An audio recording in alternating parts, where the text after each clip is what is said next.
Hello. The topic we have for today is speaking. We have to express dissatisfaction about an experience or a place. Let's start. First of all, let's do a warm-up. Look at the phrases. These ones are from a dialogue between two friends.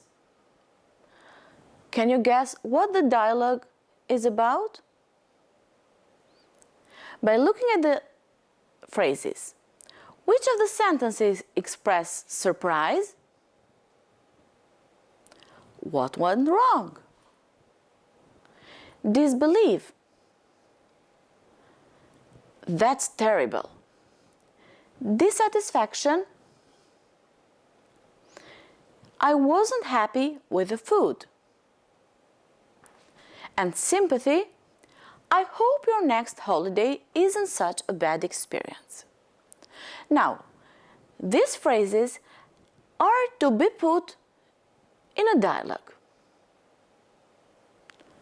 Have a look at the dialogue to create an idea where does each phrase be positioned. Let's start together.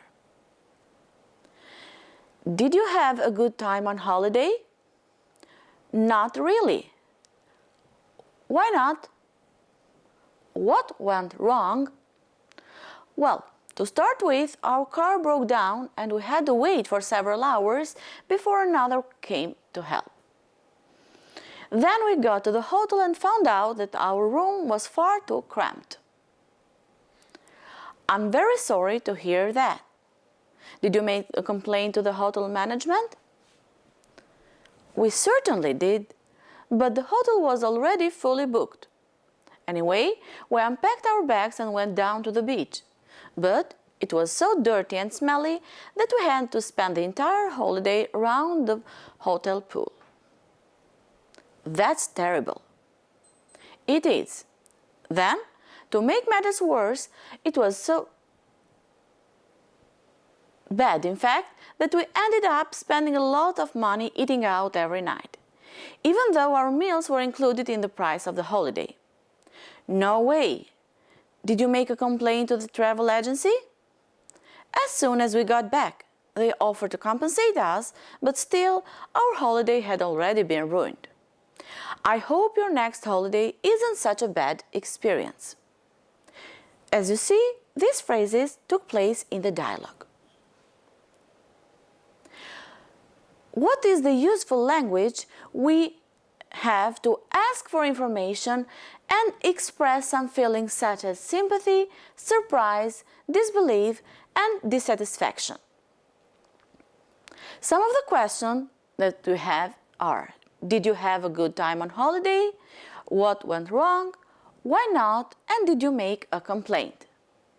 If the person responds with sympathy is, I'm very sorry to hear that. I hope your next holiday isn't such a bad experience. And you have my sympathy as a general one. When we express surprise or disbelief, we might use, that's too bad, that's terrible, no way. While disbelief, you must be joking, I can't believe it. And dissatisfaction is with these phrases. The hotel was already fully booked, the food maybe was awful, I didn't like the view, I wasn't happy or satisfied with the service, etc. And it just wasn't what I had promised. Describing pictures. So, describe the picture with as many details as you can to make it seem real. Let's see. Look at the picture. We have to complete the description about it. Shall we start? Let's go on. I can see two children in the picture. There is a young girl and a young boy. They are at the beach. I can see the sea in the background. I think it's noon because the sun is very bright. It's a beautiful day and it's probably quite hot. The children are smiling.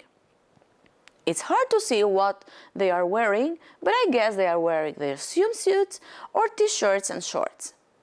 The girl is wearing a straw hat with a large yellow flower on it. The boy is wearing a blue baseball hat. Both children are wearing colorful swimming goggles. I'm sure they are having a great time. Here, as you can see, is a fully detailed description of the picture. As a homework assignment to practice, you have to make a similar conversation. By looking at the picture, we see that the guy here maybe has returned from a holiday. Make a conversation using the plan and the language we explained above. Try to be as concrete as possible and as detailed as possible. This was all for the topic. Thank you all for your attention.